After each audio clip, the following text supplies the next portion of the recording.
एक पोस्ट किया गया था जहाँ पर सबने अपने अपने विचार रखे।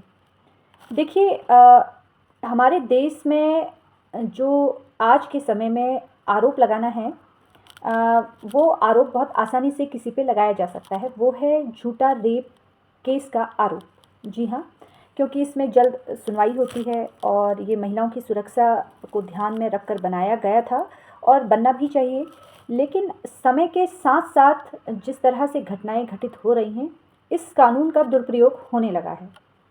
अब जहाँ पर बात आ जाती है रेप की, जहाँ पर बात आ जाती है छेड़खानी की, तो वहाँ पर हमेशा जो झुकाव होता है वो महिला के पक्ष पर ही होता है, क्योंकि ऐसा कहा जाता है कि एक महिला इस मामले में कभी झूठ नहीं बोल सकती है और पुरुष वर्ग ही यहाँ पर गलत है। और आज एक जो जजमेंट आया है, मेरे द्वारा भी वो पोस्ट की गई थी, उसमें मैंने सबके विचार पढ़े और सबने अपने अपने विचार रखे। देखिए, केस किस तरह से है, किस तरह से जजमेंट आया है, ये जो सारी चीज़ें होती है ये सबूतों के आधार पर होती है। कोई भी जजमेंट जब आता है वो सबूतों के आधार पर आता है कि पक्ष या विपक्ष किस तरह से सबूत प्रस्तुत करते हैं। अब आज के समय में क्योंकि कानून बनाए गए थे महिलाओं की सुरक्षा को ध्यान में रखते हुए, लेकिन अब इस कानून का दुरुपयोग होने लगा है। दुरुपयोग कैसे? जैसे कोई विवाद है, ज़मीन जायदाद से संबंधित विवाद है या किसी से बदला लेने की भावना है, तो वहाँ पर इस कानून का दुरुपयोग हो रहा है। कानून का दुरुपयोग इसलिए हो रहा है कि सबक सिखाना, समझौता, पैसा वसूली, ये सारी चीज़ें इसमें शामिल है। जहाँ पर अगर कोई महिला किसी पुरुष पर आरोप लगाती है तो उस पुरुष के पास क्या रास्ता है? उस पुरुष के पास रास्ता है या तो समझौता करे, उसकी एक भारी भरकम राशि प्रदान करे, या उस झूठे केस को ताउम्र लड़ते रहे। तो दो ही रास्ते हैं, क्योंकि महिला आयोग है, महिला हेल्पलाइन है, महिला मंत्रालय है, बहुत सारी चीज़ें महिलाओं के पक्ष में बनाई गई है, लेकिन यहाँ पर पुरुष हेल्पलाइन भी नहीं है। फिलहाल केस के बारे में हम यहाँ पर कोई डिस्कशन नहीं करेंगे।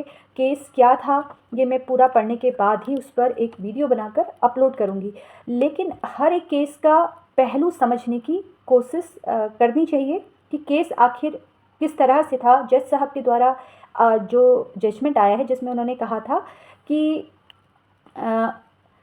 तैयारी के चरण और वास्तविक प्रयास के बीच में काफ़ी अंतर होता है। इसमें दो लोग थे, आरोपी पवन और आकाश नाम का एक व्यक्ति और इसमें शामिल था, जिसमें आईपीसी के सेक्शन 376 के तहत आरोप लगाया गया था। और यहाँ पर एक सेक्शन और था, पॉस्को अधिनियम के अंतर्गत धारा 18 के तहत यहाँ पर एक मुकदमा लगाया गया था, जिसमें ये कहा गया था कि एक नाबालिग लड़की से बलात्कार करने का प्रयास किया गया और राहगीरों ने उसे बचाया, जिससे आरोपी भागने पे मजबूर हो गए।